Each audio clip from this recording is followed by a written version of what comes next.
Conseni, eu sou a professora de teatro do Pelx Haddad. E antes de começar a nossa quarta aula, eu vou deixar aqui um recado muito importante.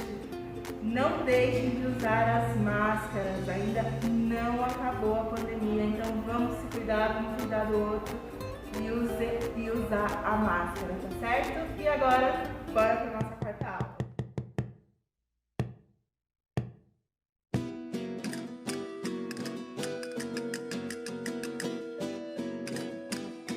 Hoje a nossa aula é sobre os gêneros teatrais.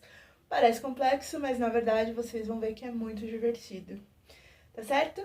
Mas o que são os gêneros teatrais? Os gêneros teatrais não é nada mais, nada menos do que formas de apresentação teatral.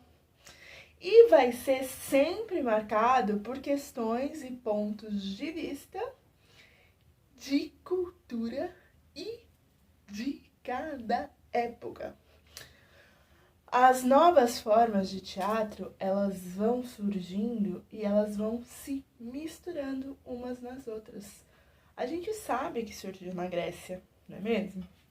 Só que de lá pra cá, muita coisa mudou. Quando surgiu na Grécia, começou a se difundir por todo mundo. E aí, onde caiu o teatro, cada um deu uma característica de acordo com a época, de acordo com a sua cultura. E aí surgiu um gênero novo, e aí esse gênero novo foi parar em outro lugar.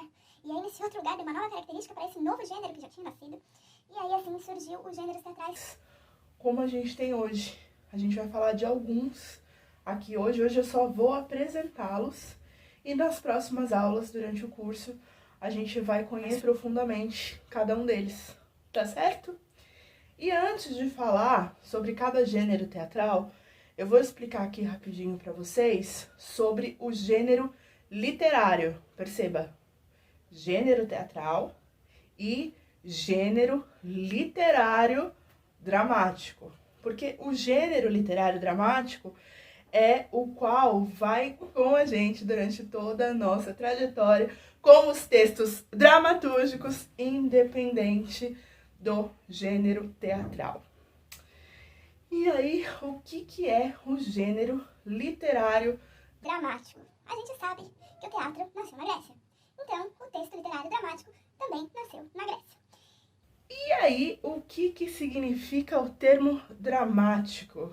Quer dizer ação.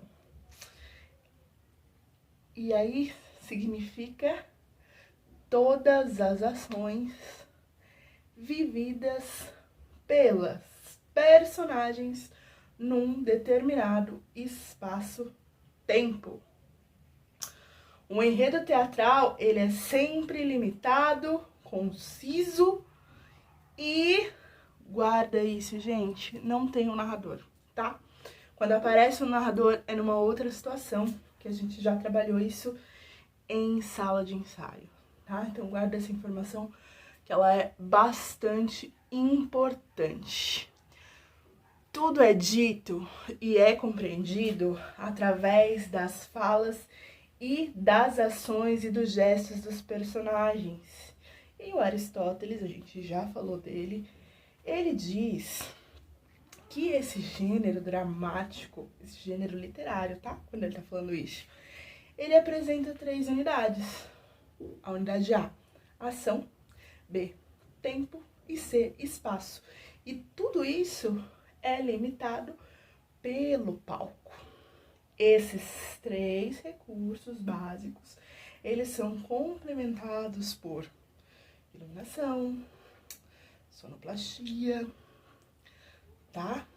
E algo muito importante, que vocês vão ver dentro dos textos dramatúrgicos, que são as rubricas. Geralmente elas vêm entre parênteses e ali são anotações do autor para nortear, para ajudar os atores e os diretores, porque ele quer que seja assim que seja representado, que o ator interprete daquele jeito, que o diretor utilize aquilo para orientar o ator e fazer a encenação daquela forma, tá certo? E aí, dentro disso, ele destaca 3 coisas importantes em relação ao texto e em relação ao teatro. O teatro só acontece com 3 eixos fundamentais, que é público, ator e texto. Principalmente ator e público. Sem ator e sem público não tem teatro. O texto literário dramático, ele vai se dar diversas formas. Isso a gente vai perceber bem, vai ficar bem evidente quando a gente conhecer mais profundamente os gêneros teatrais. Tá certo? E agora vamos dar aquela nossa volta só pra gente passar pelos gêneros teatrais.